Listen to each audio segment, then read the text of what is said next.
ધ્યાનની વાત કરી સુખદેવજીએ, જેના દ્વારા મન એકાગ્ર થાય. સ્થૂલ ધ્યાન, સૂક્ષ્મ ધ્યાનની વિધિ બતાવી છે. 2 અધ્યાયમાં ચિત્ત શુદ્ધિનું વર્ણન છે, 1 અધ્યાયમાં શ્રોતાઓના ચિત્તની શુદ્ધિનું વર્ણન, 4થા અધ્યાયમાં, બીજા સ્કંદના 4થા અધ્યાયમાં વક્તાના હૃદયની શુદ્ધિનું વર્ણન છે. એ જગ્યાએ જ સુખદેવજીએ મંગલાચરણ કર્યું છે. અને પછીના 6 અધ્યાયમાં મનનની કથા છે, મંથન. એમાં જ બ્રહ્માજીએ જે ચતુશ્લોકી ભાગવત દેવર્ષિ નારદને કહ્યું એની કથા. આમ તો આખું ભાગવત માત્ર 4 શ્લોકમાં છે. પહેલો શ્લોક: અહમેવા સમેવાગ્રે નાન્યદ્યત સદસત્પરમ પશ્ચાદહમ યદેતચ્ચ યો વશિષ્યેત સોસ્મ્યહમ. બીજો શ્લોક: ઋતેર્થમ યત પ્રતીયેત ન પ્રતીયેત ચાત્મનિ તદ વિદ્યાદાત્મનો માયામ યથા ભાસો યથા તમઃ. ત્રીજો શ્લોક: યથા મહાંતિ ભૂતાની ભૂતેષુચ્ચાવચેષ્વનુ પ્રવિષ્ટાન્ય પ્રવિષ્ટાની તથા તેષુ ન તેષ્વહમ. ચોથો શ્લોક: એતાવદેવ જિજ્ઞાસ્યમ તત્વ જિજ્ઞાસુનાત્મનઃ અન્વય વ્યતિરેકાભ્યામ યત સ્યાત સર્વત્ર સર્વદા. લ્યો, ભાગવતની કથા પૂરી. કથા જ પૂરી થઈ ગઈ. હવે શું કહેવાનું? નહીં, તમારે શું કહેવું છે? મને ખબર છે તમારું શું કહેવાનું છે કે અરે ભાઈ શ્રી, આમાં લખ્યું છે 7મી તારીખ સુધી કથા હલાવવાની. 7મી તારીખે પૂર્ણાહુતિની વાત છે, અને તમે અત્યારે પૂરું કરી નાખો તો આ કૃષ્ણ જન્મની તૈયારીનું શું? ઠીક, લ્યો, હવે તમે કહો છો તો પછી હાંકીએ, ચાલુ રાખીએ, બાકી કથા પૂરી. 4 જ શ્લોકમાં ભાગવત છે, અને વ્યાસજીએ પછી એ 4 શ્લોકનો વિસ્તાર 18,000 શ્લોકમાં કર્યો. બ્રહ્માજી આ ચતુશ્લોકી ભાગવત ભગવાનની પાસેથી સાંભળેલું, અને પછી નારદને એનો ઉપદેશ કરી અને આજ્ઞા કરી. નારદ, યથા હરૌ ભગવતી નૃણામ ભક્તિર્ભવિષ્યતિ સર્વાત્મન્યખિલાધારે ઇતિ સંકલ્પ્ય વર્ણય. સર્વાત્મા સર્વાધાર ભગવાન શ્રી હરિમાં મનુષ્યોની ભક્તિ થઈ જાય, બધાને અનુરાગ થાય, એવો સંકલ્પ લઈ અને મારા દીકરા નારદ, જા બધે ફર, આંટા માર, પૃથ્વીમાં વિચરણ કર અને આ ભાગવતનું ગાયન કર. આ સંકલ્પને લઈને ઇતિ સંકલ્પ્ય વર્ણય. અને બસ પિતા બ્રહ્માની આજ્ઞાનું પાલન કરતા પછી નારદજી અટક્યા નથી. સતત વિચરણ કરતા કરતા નારદસ્યાસ્થિરસ્ય ચ, નારદ અસ્થિર છે એનો અર્થ એક જગ્યાએ સ્થિર ન. કયા કથાકાર સ્થિર રહે છે એક જગ્યાએ લાંબો સમય? 7 દી અહીંયા, 10 દી અહીંયા, વળી પાછા 5 દી ત્યાં, લગાતાર પરિભ્રમણ. અને અસ્થિરનો બીજો અર્થ થાય અકારો વાસુદેવ તસ્મિન સ્થિર ઇતિ. એટલે વાસુદેવ શ્રી કૃષ્ણ, એમાં જેની મતિ સ્થિર થઈ છે તે અસ્થિર, એવો પણ અર્થ થાય. એટલે ભગવાન શ્રી કૃષ્ણમાં જેની મતિ સ્થિર થઈ છે એવા દેવર્ષિ નારદ આમ અસ્થિર, એક જગ્યાએ સ્થિર નહીં, સતત વિચરણ કરતા કરતા એમણે આ ભાગવતનો પ્રચાર પ્રસાર કર્યો. નારદજી ભક્તિ માર્ગના આચાર્ય કહેવાયા. અનેકોના હૃદયમાં ભગવત ભક્તિનો એમણે ઉદય કર્યો. આ બધી કથા દ્વિતીય સ્કંદની અંદર છે. નારદજીએ ચતુશ્લોકી ભાગવત વ્યાસજીને આપ્યું ત્યારે વ્યાસજી એનો વિસ્તાર કરીને 18,000 શ્લોક, 335 અધ્યાય અને 12 સ્કંદવાળી આ સંહિતા રચી, જે 10 લક્ષણથી યુક્ત છે. અત્ર સર્ગો વિસર્ગશ્ચ સ્થાનમ પોષણમૂતય મન્વંતરેશાનુકથા નિરોધો મુક્તિરાશ્રય. એટલે ભાગવતના સ્કંદ છે વાલા 12. આ બધું યાદ રાખજો. ગીતાના અધ્યાય કેટલા? 18. ભાગવતના સ્કંદ કેટલા? 12. ભાગવતના શ્લોક તો કે 18,000 અને ગીતાના તો 700.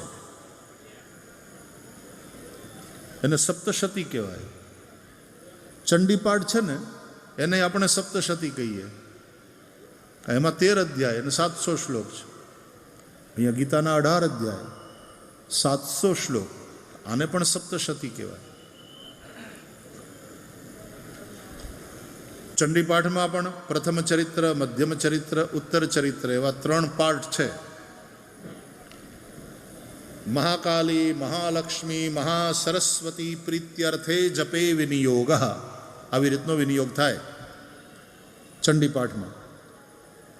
એમ શ્રીમદ ભગવદ્ ગીતા એ પણ સપ્તશતી છે અને એમાં પણ 6 અધ્યાય જ્ઞાન, ભક્તિ અને કર્મના એ રીતે પણ વહેંચણી છે. બીજા વિદ્વાનોનો જરા જુદી રીતનો પણ અભિપ્રાય છે, નહીં તો સામાન્ય રીતે 6 અધ્યાયના 3 પ્રકરણ કર્મ, ભક્તિ અને જ્ઞાનની ચર્ચા છે. મહાભારતના પર્વ 18. તો આવું આ શ્રીમદ ભાગવત 10 લક્ષણથી યુક્ત. એટલે પ્રથમ સ્કંદ અધિકાર લીલા એવું એને નામ આપ્યું. અધિકારનો અર્થ થાય યોગ્યતા, પાત્રતા. જેની જેવી પાત્રતા તેને તેવું પ્રાપ્ત થાય. બીજા સ્કંદને સાધન લીલા નામ આપ્યું. યોગ્યતા પ્રમાણે તમને સાધન આપે સદગુરુ, અને એ સાધનથી આપણે પહોંચી જવાનું. જેમ અહીંયા તમે પહોંચ્યા, કોઈ 2 વ્હીલરમાં આવ્યું, કોઈક રિક્ષામાં આવ્યું, કોઈક મોટર કારમાં આવ્યું, કોઈક બસમાં આવ્યું. અલગ અલગ સાધનના માધ્યમથી તમે અહીંયા પહોંચ્યા. એમ લક્ષ્ય સુધી પહોંચવા માટેના સાધન અને યોગ્યતા પ્રમાણે સાધન મળે. બીજો સ્કંદ સાધન લીલા છે. અને 3થી લઈને 12મા સુધી ભાગવતના 10 લક્ષણ. 3જો સ્કંદ એટલે સર્ગલીલા, 4થો સ્કંદ વિસર્ગ લીલા, 5મો સ્કંદ સ્થાન લીલા, 6થો સ્કંદ પોષણ લીલા, 7મો સ્કંદ ઉતિ લીલા, 8મો સ્કંદ મન્વંતર, 9મો સ્કંદ ઈશાનુ કથા, 10મ સ્કંદ નિરોધ, 11મો સ્કંદ મુક્તિ અને 12મો સ્કંદ એ આશ્રય. આવી રીતે ભાગવતના 10 લક્ષણની યાત્રા છે. 3જો અને 4થો સ્કંદ વિદુર અને મૈત્રેયના સંવાદ રૂપે ભાગવતમાં કહેવાયો, લખાયો. 3 સંવાદ મુખ્ય છે ભાગવતમાં. એક નૈમિષારણ્યમાં સુત પુરાણી અને શૌનકાદિ ઋષિઓનો સંવાદ. તે અંતર્ગત બીજો સંવાદ ગંગાને કાંઠે રાજા પરીક્ષિત અને શ્રી શુકદેવજીનો સંવાદ. તે અંતર્ગત ત્રીજો સંવાદ એ પણ ગંગાને કાંઠે મૈત્રેયના આશ્રમમાં વિદુરજીને મૈત્રેયે ઉપદેશ કર્યો, તે વિદુર મૈત્રેયનો સંવાદ. હવે આ કનેક્શન જુઓ. ત્રણેયનું કનેક્શન વ્યાસજી સાથે છે. ત્રણેય સંવાદના જે વક્તા છે, સુત, શુક અને મૈત્રેય, એ ત્રણેયનું કનેક્શન, એ ત્રણેયનો સંબંધ વ્યાસજી સાથે છે. સુત વ્યાસજીના શિષ્ય છે, શુક વ્યાસજીના પુત્ર છે, મૈત્રેય વ્યાસજીના મિત્ર છે. શિષ્ય, પુત્ર અને મિત્ર, આ બધાય વ્યાસ રચિત ભાગવતનું પારાયણ. આમ તો મૈત્રેય ઋષિ એ સનતકુમારો વાળી જે પરંપરા છે ભાગવતની, સાંખ્યાયન મુનિથી ચાલતી આવેલી એ પરંપરામાં છે, પણ ભાગવતનું ગાયન છે. તો વિદુર મૈત્રેયના સંવાદ રૂપે ત્રીજો અને ચોથો સ્કંદ કહેવાયો છે. સર્ગ લીલા છે ત્રીજો સ્કંદ. સર્ગનો અર્થ થાય ભાઈ બહેનો સર્જન. સર્ગ એટલે સર્જન, ક્રિએશન. આ જે ક્રિએશન છે, આ જે સૃષ્ટિ છે, આ સર્ગ એ 2 પ્રકારના છે, દૈવ અને આસુર. દ્વૌ સર્ગૌ દૈવ આસુર એવ ચ. दैवी सृष्टि અને आसुरी सृष्टि, भलाई और बुराई दो ही बात है. दिन रात, प्रकाश अंधकार, ज्ञान अज्ञान. तो एक अच्छी सृष्टि है, सज्जन लोग है, एक बुराई से युक्त दुर्जन है, एक देव वाली सृष्टि है और दूसरी असुर वाली सृष्टि. देव ने दैत्य. અને એની કથા કહેતા શ્રીમદ ભાગવતના 3જા સ્કંદમાં એમ બતાવ્યું કે કશ્યપ ઋષિના આ જે પત્ની ખરા ને અદિતિ અને દિતિ, એમાં અદિતિથી આદિત્યો થયા એટલે કે દેવો થયા એટલે દૈવી સૃષ્ટિ, અને દિતિથી દૈત્યો થયા. જો પિતા એક જ, માં બદલાઈ ગઈ એટલે એકથી દેવો ઉત્પન્ન થયા અને બીજાથી દૈત્યો. કશ્યપ છે જીવાત્મા છે, કશ્યપ.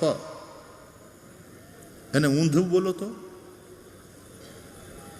પશ્યક, કશ્યપ પશ્યક. ઊંધેથી વાંચો પશ્યક. પશ્યકનો અર્થ શું થાય ખબર? જોવાવાળો. જોવાવાળો, દર્શક, જે સાક્ષી છે તે. એ કોણ? જીવાત્મા. ઉપનિષદોમાં લખ્યું છે કે આ આંખ્યું બધાને જોવે છે એ ચક્ષુ ઇન્દ્રિય છે, પણ ચક્ષુ ઇન્દ્રિયની ઇન્દ્રિય કોણ? એ ચક્ષુ ઇન્દ્રિય કોના થકી કામ કરે છે? કાન સાંભળે છે, लेकिन श्रोत्र का श्रोत्र कौन है? घ्राण का घ्राण कौन है? जिह्वा की जिह्वा कौन है? ये जो इंद्रियां काम करती है उनकी शक्ति कौन सी है? वो शक्ति कौन देता है? એટલે એ જે આત્મા, એ જે ચૈતન્ય આત્મા છે એના થકી આ બધી ઇન્દ્રિયો કામ કરે. એ જો જીવાત્મા ન હોય ને પછી મળદા જોવે, બધા ભેગા થઈ ગયા હોય, નાને આમ આમ ભૂમિ ઉપર રાખ્યો હોય ને ક્યાંક કોકની વાટ જોવાતી હોય કે ભાઈ હજી મોટા બાપુ નથી પોગ્યા, કાઢી જવામાં થોડી વાર. એટલે પછી મુર્દાએ આમ ઘડિયાળ જોઈ કે 5:30 તો થયા, હાંજ પડવા આવી, પછી કઈ બાળશો? પછી એની આંખ્યું જોવે, પછી એના કાન સાંભળે. કોના થકી આ બધી ઇન્દ્રિયો કામ કરે છે? અને એ આત્મા, એ ચૈતન્ય આત્મા આ બધી ઇન્દ્રિયોને જાણે છે, અને ઇન્દ્રિયો દ્વારા જે વિષયોનું જ્ઞાન થાય છે એને એ જાણે છે, પણ ઇન્દ્રિયો આ આત્માને જાણતી નથી. કારણ કે આત્મશક્તિ ઇન્દ્રિય અગોચર છે. ગિરા જ્ઞાન ગોતી તમીશમ ગિરીશમ.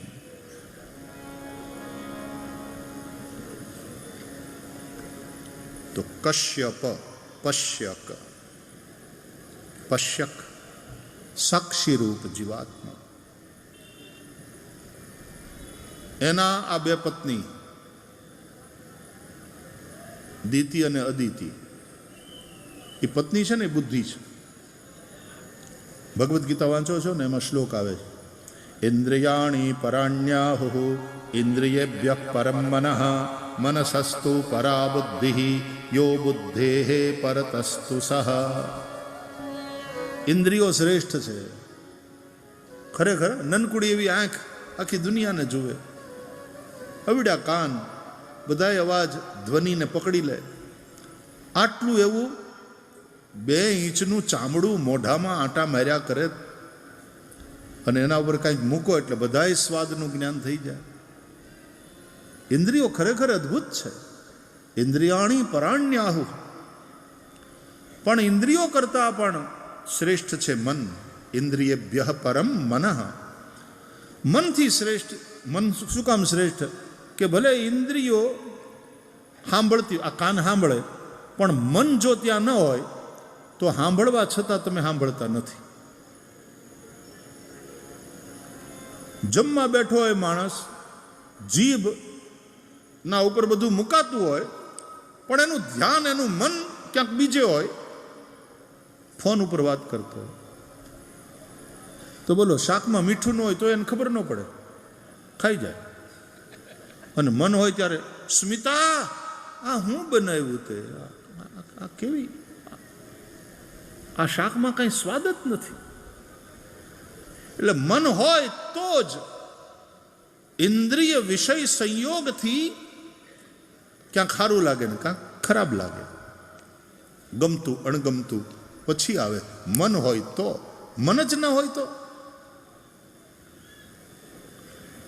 તો ઇન્દ્રિયો કરતા શ્રેષ્ઠ છે મન. પણ મનસસ્તુ પરા બુદ્ધિ, મનથી વધીને જો કોઈ હોય, મનથી વધારે મહત્વનું કોઈ હોય તો એ છે બુદ્ધિ. અને આ બુદ્ધિ એના કરતા પણ શ્રેષ્ઠ છે તે આત્મા. યો બુદ્ધેહે પરતસ્તુ સહ. એટલા માટે બુદ્ધિને, મતિને ગિરજા કહે છે અને આત્માને શિવ. આત્મા ત્વમ ગિરજા મતિ સહચરા પ્રાણા શરીરમ ગૃહમ પૂજાતે વિષયોપભોગ રચના નિદ્રા સમાધિ સ્થિતિ સંચાર પદયો પ્રદક્ષિણ વિધિ સ્તોત્રાણી સર્વા ગિરો યદ્યત કર્મ કરોમિ તત્તદખિલમ શંભો તવારાધનમ. બુદ્ધિ પાછી હારી હોય ને ખરાબ એ હોય. ઘણાની બગડેલ બુદ્ધિ હોય ને, ભેદ બુદ્ધિ, રાગ દ્વેષથી યુક્ત એવી ભેદ બુદ્ધિ, એનું નામ દીતિ.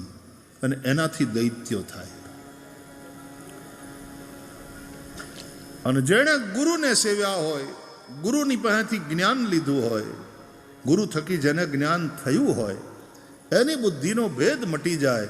અને એ અભેદ બુદ્ધિ આત્મારૂપ કશ્યપના સંયોગથી એ અભેદ બુદ્ધિ સ્વરૂપા અદિતિ દેવો એટલે કે દૈવી ગુણોને પ્રગટ કરે છે. ત્યાં દૈવી સૃષ્ટિ થાય. આવો એક સીધો સાદો અર્થ આ કથાનો આચાર્યોએ સ્પષ્ટ કર્યો છે. દિતિના ઉદરથી બે દૈત્યો પ્રગટ થયા, હિરણ્યાક્ષ અને હિરણ્યકશિપુ. આ ભગવાનના દ્વારપાળ છે, જય અને વિજય. એને સનતકુમારોનો શાપ થયો છે. 3 જન્મે વેર ભાવથી ભગવાનને ભજીને ભગવત પ્રાપ્તિ કરવાના છે. એ પહેલા જન્મમાં દિતિના ઉદરથી દૈત્ય રૂપે પ્રગટ થયા. એની પાછી કથા છે કે એમ કેમ થયું. કથા તો દરિયા જેવી છે, પણ આ ઘડિયાળ છે ને નનકુડી છે, અને આપણી પાસે સમયની સીમા છે. બાકી એક એક કથાઓ અદ્ભુત છે. હરિ અનંત, હરિ કથા અનંતા.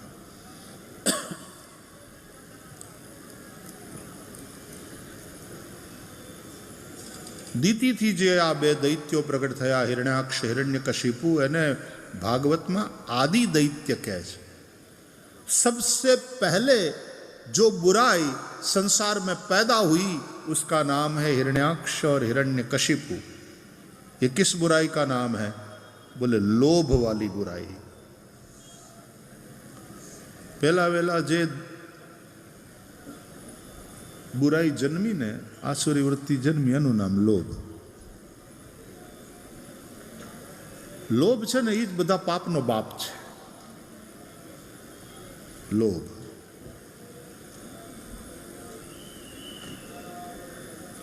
અને લોભ હોય ને તો ગમે એટલો લાભ થાય, માણસને સંતોષ જ નહીં.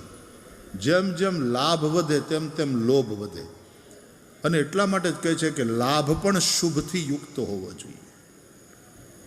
ગણપતિ બાપાના 2 દીકરા. ગણપતિ એટલે જ્ઞાન. જ્યાં જ્ઞાન હોય ત્યાં ગણપતિની 2 પત્ની રિદ્ધિ સિદ્ધિ આવીને એને વરે. રિદ્ધિ એટલે વેલ્થ, સિદ્ધિ એટલે સફળતા, સક્સેસ. પણ એ ક્યારે? જો ગણપતિ ઉંદેડા ઉપર બેહે તો, એટલે કે જ્ઞાન ક્રિયાત્મક થાય તો. રિદ્ધિ સિદ્ધિ આવીને એને વરે, બધું પ્રતિકાત્મક છે, કંઈક સંદેશ છે એમાં. જ્ઞાન જો ઉદ્યમ ઉપર સવારી કરે તો રિદ્ધિ સિદ્ધિ આવીને એને વરે, અને એ રિદ્ધિ સિદ્ધિથી પછી એને 2 દીકરા થાય, શુભ અને લાભ. જો શુભ વગરનો લાભ હશે, લોભ વાળો, જેમ જેમ લાભ વધશે તેમ તેમ લોભ વધશે. जिमी प्रति लाभ लोभ अधिकाई, उसका अंत ही नहीं. लाभ बढ़ेगा, लोभ बढ़ेगा, और ये लोभ फिर पाप कराता है.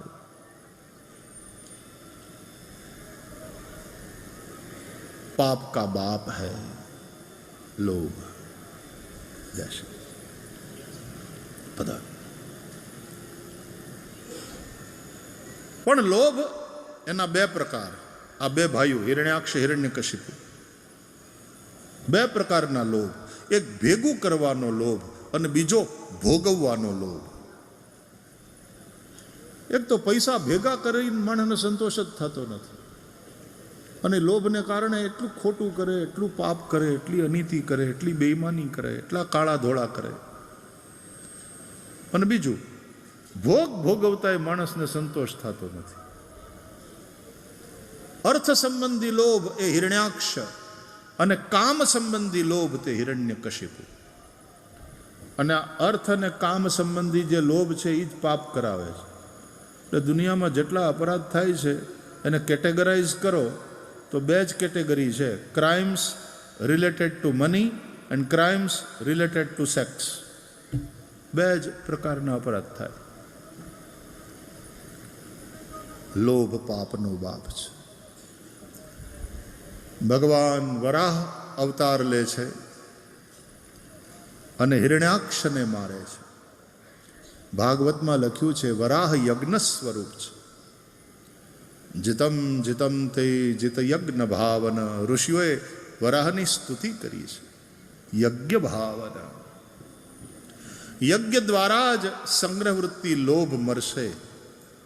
એનો અર્થ તમે જેટલો સંગ્રહ્યું છે ને, યજ્ઞ કરો. યજ્ઞ કરો એટલે ને વહેંચો, ડિસ્ટ્રીબ્યુટ કરો. ડિસેન્ટ્રલાઇઝેશન ઓફ યોર વેલ્થ એ યજ્ઞ. યજ્ઞ એટલે ખાલી હવન કરવો, અગ્નિમાં હોમવું, એ તો ખરું, એ તો હોમ છે જ. એ તમે જે ભેગું કર્યું હોય તો અગ્નિ સ્વરૂપ દેવોને આપો, પરમેશ્વરને પ્રદાન કરો, સ્વાહા સ્વાહા કરીને. પણ યજ્ઞ એટલે સંપત્તિનું, સંગ્રહિત સંપત્તિનું વિકેન્દ્રીકરણ. એનું નામ યજ્ઞ. વરાહ ભગવાને હિરણ્યાક્ષનો ઉદ્ધાર કર્યો. એક એક કથાઓના સંદેશ અદ્ભુત છે. આ વરાહ એ સમુદ્રમાં ડૂબેલી, જળમાં ડૂબેલી પૃથ્વીને બહાર કાઢે છે. ડૂબી જશે પૃથ્વી, ડૂબી જાય બધું. ઉદ્ધાર વરાહ જ કરે છે. આ સંગ્રહ વૃત્તિ, લોભ, એ બધું ડૂબાડી દેશે. એને કારણે જે પાપ થાય નહીં, પાપનો ભાર પૃથ્વીથી સહન થાય નહીં. રસા રસા તલ જાય તબહી. એટલે યજ્ઞ કરો, યજ્ઞ કરો. આ ભાગવત કથા છે એ પણ યજ્ઞ છે. આનું નામ જ્ઞાન યજ્ઞ. સત્કર્મ સૂચકો નૂનમ જ્ઞાન યજ્ઞ સ્મૃતો બુધઈ. યજ્ઞ કરો. તમારી પાસે જે હોય એ વહેંચો. पानी बाढ़े नाव में, घर में बाढ़े दाम, दोनों हाथ उलेचिए, यही सज्जन का काम. આવા હારા સત્કાર્યની અંદર લગાવો, ઉદારતાપૂર્વક લગાવો.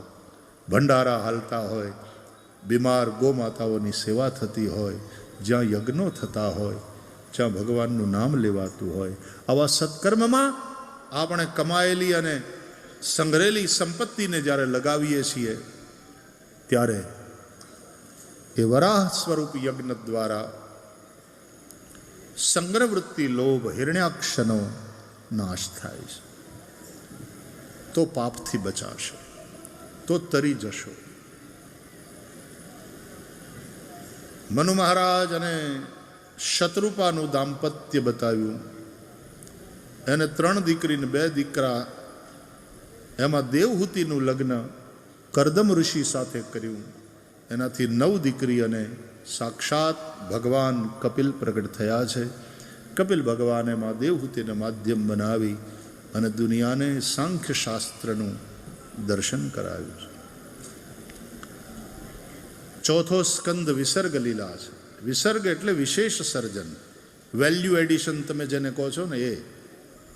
સર્ગ એટલે ભગવાન દ્વારા થયેલી સૃષ્ટિ, અને વિસર્ગ એટલે ભગવાન દ્વારા બનેલા, થયેલા, પ્રગટ થયેલા, વિષ્ણુના ભી કમલોદ્ભૂત બ્રહ્મા દ્વારા થયેલી સૃષ્ટિ, એનું નામ વિસર્ગ. દશવિધ સૃષ્ટિનું વર્ણન છે ભાગવતમાં. આ વિજ્ઞાન જોવા જેવું છે ભાગવત. તમે વાંચજો ભાગવત, મૂળ ભાગવત વાંચજો ભગવાન કરે તો. અહીંયા જ્યારે આ ગોતીર્થમાં આપણે બધા કથા સાંભળી રહ્યા છીએ ત્યારે એક સંકલ્પ લઈને ઉઠજો કે હવે અમે આખું ભાગવત વાંચીશું ઘરે બેસીને. મૂળ ભાગવતનો અમે પાઠ કરશું. જેટલા મહિને પૂરું થાય એટલા મહિને, કોઈ ઉતાવળ નથી આપણે. જેટલા પાના વંચાય એટલા પાના, પણ રોજ વાંચો, રોજ વાંચો. ભાગવતનો નિત્ય સ્વાધ્યાય કરો. તત્શૃણવન, પછી પ્રપઠન, અને પછી વિચાર કરજો કે આ કથાનો અર્થ હું. વિચારણ પરો, તત્શૃણવન પ્રપઠન વિચારણ પરો, ભક્ત્યા વિમુચ્ચેન્નર. દરેક કથાઓના સંદેશ છે. તો ચતુર્થ સ્કંદ વિસર્ગ લીલા, એના 4 પ્રકરણ. પહેલા ધર્મ પ્રકરણ 7 અધ્યાયમાં, એમાં દક્ષયજ્ઞની કથા સંભળાવી છે.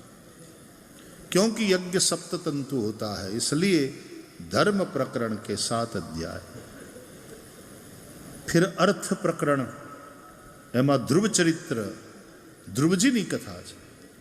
5 વર્ષનો બાળક ધ્રુવ અપરમાના કડવા વેણથી વિંધાયેલો એ ભગવાનના ભજન માટે મધુવનમાં જાય છે. નારદજી જેવા સદગુરુ મળે છે અને માત્ર 5 મહિનાની તપસ્યા કરે છે અને પ્રભુ પ્રગટ થાય છે શ્રી હરિ.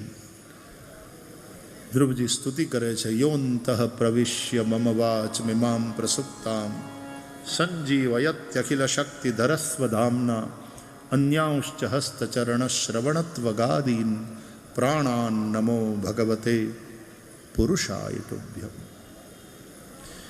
क्योंकि 5 ज्ञानेंद्रियों के द्वारा अर्थ ग्रहण होता है, इसलिए 5 अध्याय में अर्थ प्रकरण है. પછી 11 અધ્યાયનું કામ પ્રકરણ, કારણ કે 10 ઇન્દ્રિયો ને 11મું મન, એનાથી કામનાઓ થાય.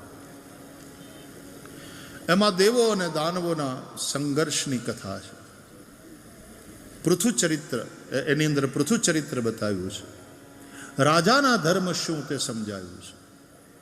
શાસન વ્યવસ્થા ધર્મ સાપેક્ષ હોવી જોઈએ કે ધર્મ નિરપેક્ષ, આ બધી વાતોની ચર્ચા. કોઈ એમ કે ભાગવત ખાલી મોક્ષ માટે છે તો એ હમતા નથી ભાગવતને બરાબર.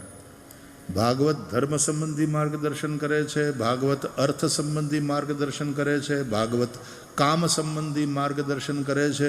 અને આ ત્રિવર્ગ બરાબર હોય ને તો મોક્ષ તો આમ સિદ્ધ થઈ જાય ચપટી વગાડતા.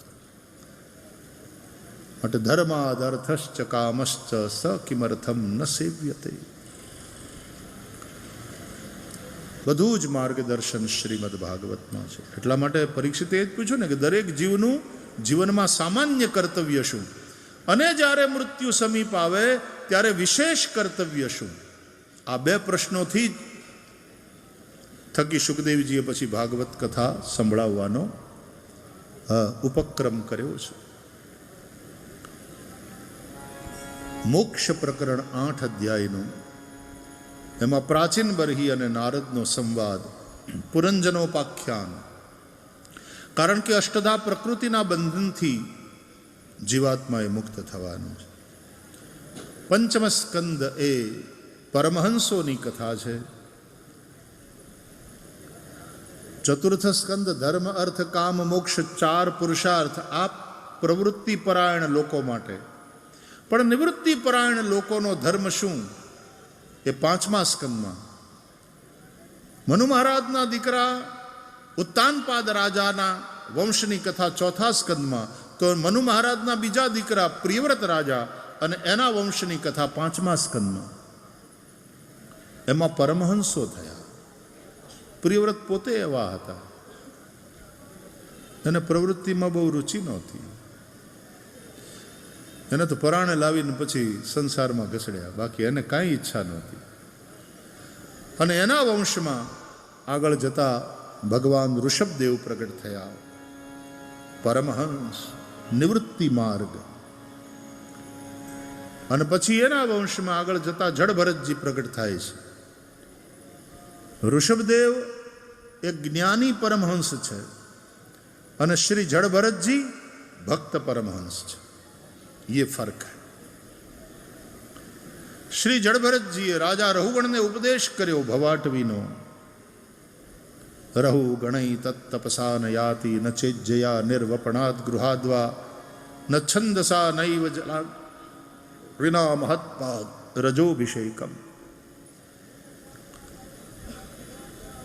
5મા સ્કંધમાં તમને ભૂગોળ ખગોળનું વર્ણન પણ મળશે. તો જુગ્રોફી ને એસ્ટ્રોનોમી ભણવા બેહાય મરતી વખતે. જ્યારે શંકરાચાર્ય એમ કહેતા હોય, ભગવાન આદ્ય શંકરાચાર્ય, કે ભજ ગોવિંદમ ગોવિંદમ ભજ મૂળ મતે પ્રાપ્તે સન્નિહિતે મરણે નહીં નહીં રક્ષતી ડુકરોઈ કરણે. હવે બધું ભણવાનું છોડ. મરણ આવ્યું નજીક ત્યારે આ બધું રક્ષા નહીં કરે. રાજા પરીક્ષિત મરવા બેઠા છે, થોડા સમય પછી એનું મૃત્યુ છે, અને એને ભૂગોળ ભણાવાય, એને ખગોળ ભણાવાય. સુખદેવજી શું કામ આ બધું કહે છે? એટલા માટે કે મારા વાલા, આ ભૂગોળ છે એ દેશરૂપ શ્રીહરિનું વર્ણન છે, અને ખગોળ છે એ કાળ સ્વરૂપ શ્રીહરિનું વર્ણન છે. દેશ કાલ, time and space is nothing but him. सिवाय परमात्मा के और कुछ भी नहीं. विज्ञान પણ માને છે કે બિગ બેંગ થિયરી એમ કહે છે કે બિગ બેંગ થી આ બધા મલ્ટી યુનિવર્સ ક્રિએટ થયા, અનંતાનંત બ્રહ્માંડ બન્યા. Time and space yeah big bang પછી, before that there was no time, there was no space, there was only non-duality. આવું કહે છે આ લોકો. પણ એ જ પરમાત્મા જે અવ્યક્ત હતો એની અભિવ્યક્તિ થઈ છે અનંતાનંત બ્રહ્માંડોના રૂપે. એટલે ટાઈમ અને સ્પેસ એના પછી થયું, તો એ રૂપે પરમાત્મા જ છે એ બતાવવા માટે ભાગવતના 5મા સ્કંદની ભૂગોળ અને ખગોળ છે. આટલું સીધું સાધું તમે સમજી લો. બાકી ભાગવતમાં ભગવાન સિવાય બીજું કાંઈ વર્ણન નથી. तो भूगोल रूप में काल रूप भगवान का वर्णन, देश रूप भगवान का वर्णन, खगोल के रूप में समय रूप काल स्वरूप. कालोस्मि लोकक्षयकृत प्रवृद्ध.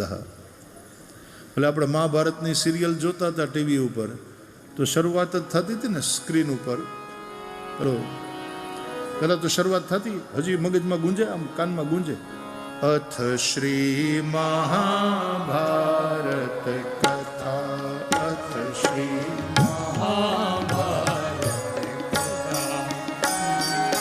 कथा है पुरुषार्थ की, स्वार्थ की, परमार्थ की, सारथी जिसके बने श्री कृष्ण महारथ पाठ की. शब्द घोषित हुआ सत्य साधक सर्वदा, शब्द घोषित हुआ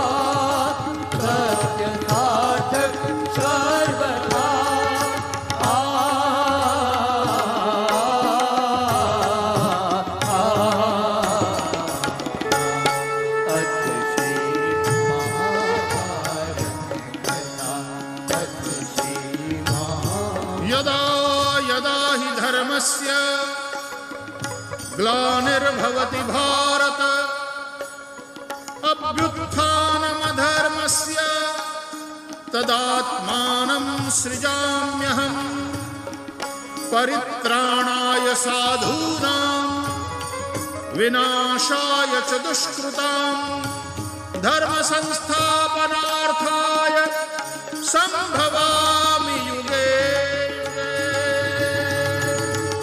संभवामि युगे युगे संभवामि